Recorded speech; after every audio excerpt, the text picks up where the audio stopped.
The next morning, Zoya is sweeping the last tears away. She barely slept any hours in the night. Sorrow is one thing, but she is also deeply concerned about her and her mother's safety, which kept her awake. But she also had time to plan for the future, and there is no daytime to waste.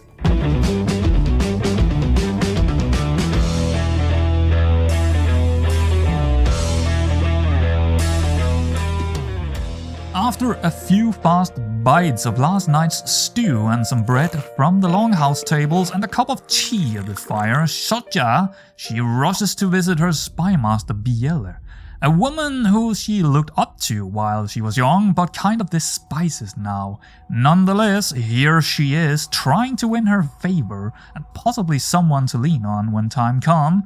She doesn't need to like Biela, well, Zoya doesn't really like anyone, to be honest, as much as she tolerates people to a certain degree. Her thought is to find common ground with Biela, maybe even friends of sorts in the future. For now, at least, just a small sway and a talk. A couple of days later, she finally received news of her proposal to the young chieftain Viggo of Inari. It was excellent news. He agrees, and having more days to think of it, the more she liked the idea of controlling this young man to her own benefits. This marriage is an act, an important one, but one that was indeed needed. Zoya traveled the distance through the snow-covered forest to the capital in Inari called Anajavi to meet her future husband. She knew nothing of his character beforehand, but here he was, a diligent man, or child, Zoya might add, also generous, much to her pleasing, and best of all, Viggo seems to be a compassionate soul. He is poorly educated as a diplomat, which might play well for Zoya's scheme after all. Not exactly much of a fighter, while the lad is also of average height, and she could add, not the worst looking 16-year-old she have ever met. Now, formally introduced, Zoya went straight to business rather than, well, pleasure. Oh, come on.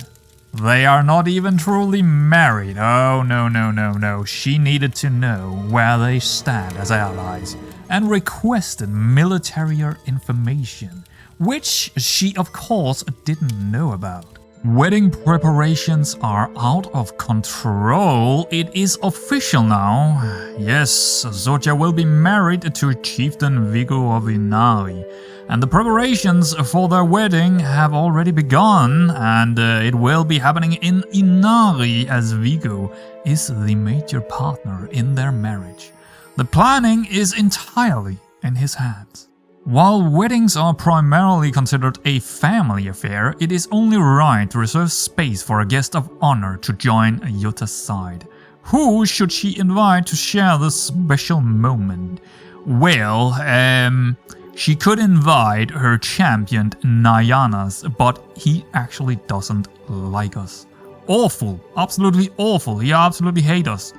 Or we could actually invite our mother, which is our family or Yutta's family, but we will of course invite her mother to be the honor guest. A letter slid under the door to Zoya's private chamber in Anajavi. To my irritating fiancé, how dare you impose on my wedding preparations? It is hard enough trying to corral our families into the same room without having to worry about extra hang-ons. No, Buta will not be joining us. Sincerely, Chieftain Viggo of Inari. That heartless monster. Well, Zoya thought. This might be a lot harder to control than what she first thought. She will not forgive this, or forget it. It will come back to haunt him someday, not allowing her to invite her own mother to the wedding. He won't even see it coming when she will take her revenge one day. A couple of days later, yet another letter was slid under the door, and she already feared the worst. Our relation compels me to trust you with the information you asked for. I currently have available 331 men, which is the maximum available forces I had at my disposal. Signed, Chieftain Viggo of Inaris. My returnee arrived at the court of Chieftain Viggo of Inari late last night, and after much fussing and dressing, I now stand before the doors of the Great Hall, waiting for my turn to join the procession. My mind is racing. When those doors open, I will walk into not just a ceremony, but a whole new life. I wonder, will Viggo be kind to me? What if this is all a mistake? My reverie is disrupted as a servant gives me a cue, and I feel myself moving forward. The doors to the Great Hall at Inari swing open, and a crowd of faces turn to face me. The hall has been simply yet tastefully decorated, and I am greeted with smiles of encouragement from families and courtiers around me. Before long, I am being swept up in the moment, my feet carrying me inexorably toward my future with Chieftain Viggo of Inari. After walking the length of the whole careful ceremony, I now stand at the altar with Chieftain Viggo of Inari across from me, so close I could touch him. My heart is racing with fear and excitement. The priest turns to me and asks me for those sacred words. I do. I now pronounce you husband and wife, the priest said. With those words, Chieftain Viggo of Inari and I turn to face the crowd, which erupt in applauses. My heart shatters as I take his hand for the first time and we walk down the aisle, flanked by the approving vases of both our families. I breathe a sigh of relief. For better or worse, I am now married.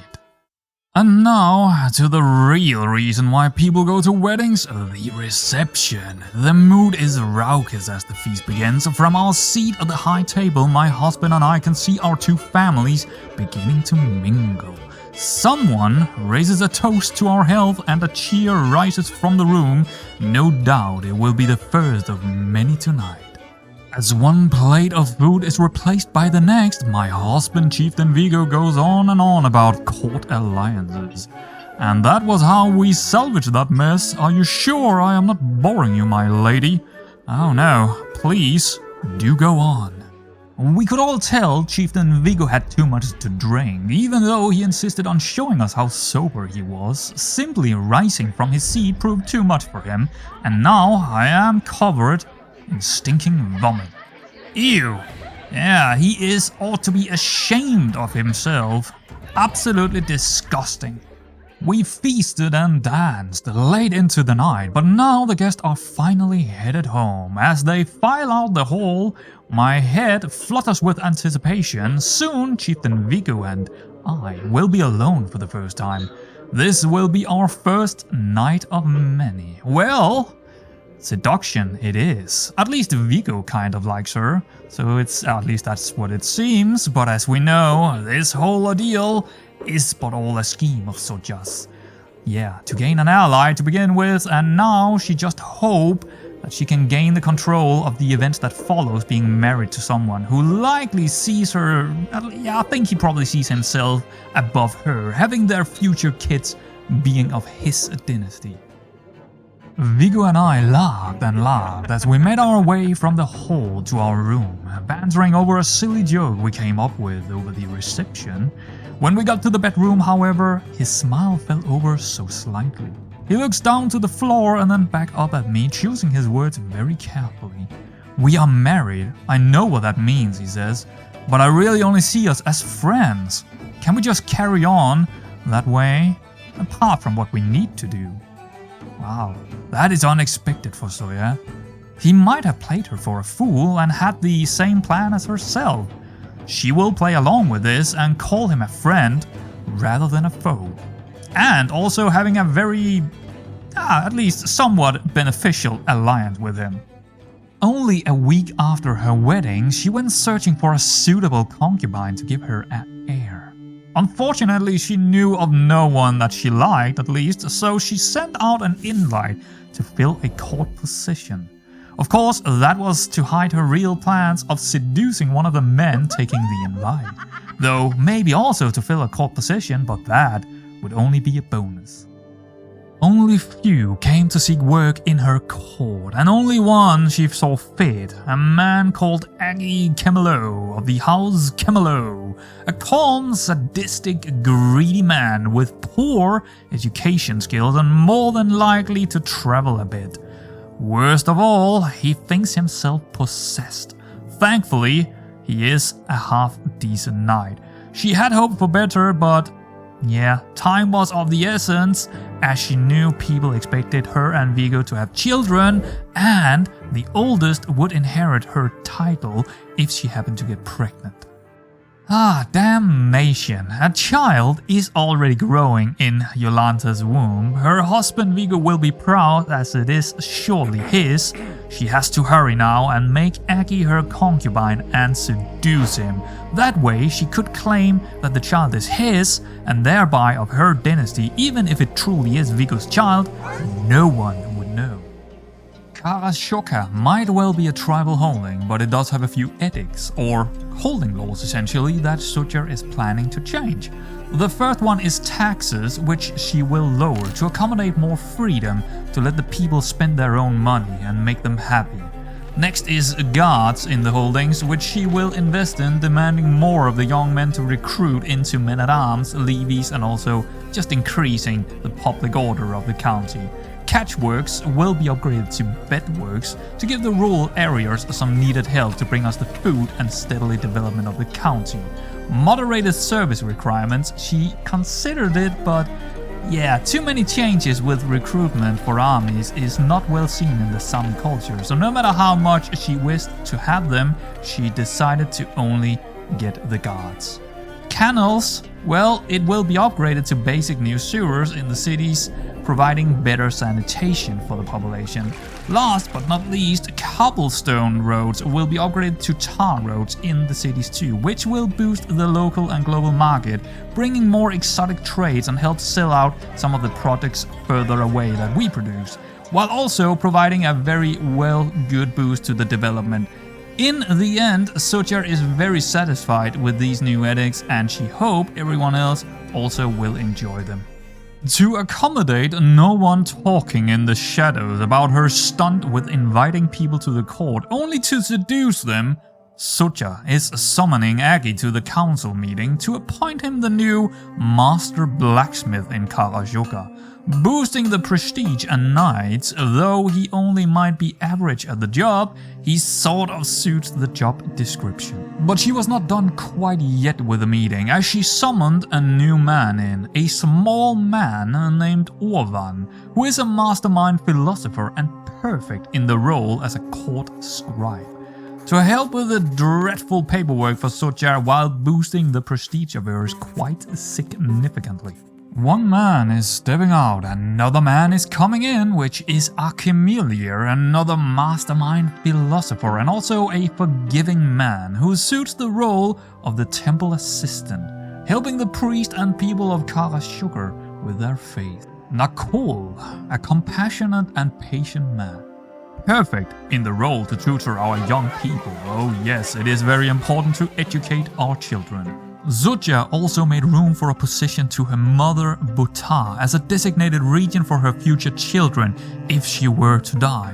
How could she trust anyone but her mother with such a task? Everyone appreciates a gift, but perhaps I could come up with something truly unique that will make real impression on Aggie.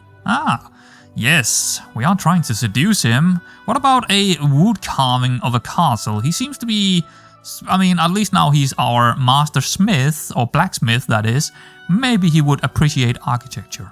To the impressive Suja, thank you so much for the wood carving of a castle you gave me. I can scarce remember the last time I received such a wonderful gift. Lovely. Suja's seduction skills and people knowledge are coming in handy. Runala, to the west of Kárásjohka, is ruled by Chieftain Ahmad, someone who Suja knows almost nothing about, but have heard rumors he has great military strength. A worry of hers being neighbors and all, she therefore sent Biela, her spy master, to spy a little for her, to see if she can gather some useful information. This does come with some risk, but Sotja needs to know where she stands, as Amod is the most likely to surprise her with an attack in her mind. Mid-August, pregnant in her 5th month and enjoying some time outside in the sun. The temperatures are high for the Arctic Circle this given day, but it is with a nice cold breeze coming in from the Arctic Sea from the northwest of Kárásjohka. Her and Aggie had successfully laid more than once, but the man was still reluctant to fully commit to her. But they had been seen by enough people to make her scheme work. No matter what, she was planning to name her first child Aggie's and not her husband's. There would possibly be some, including Viggo, arguing about her claims, but who are they to determine who is the House Elvin or not? Only Sotja self truly knows the truth, and it is hers burden and lie to bear. This is where we leave Sotja, shining and scheming in the sun, half a year since that awful day when her father died, and already now she is becoming adequate politician and ruler herself, and that only at the age of 22. Who knows what she will be up to next, or even worse, what others might do to her. I hope you have enjoyed this episode. If you did, you know what to do.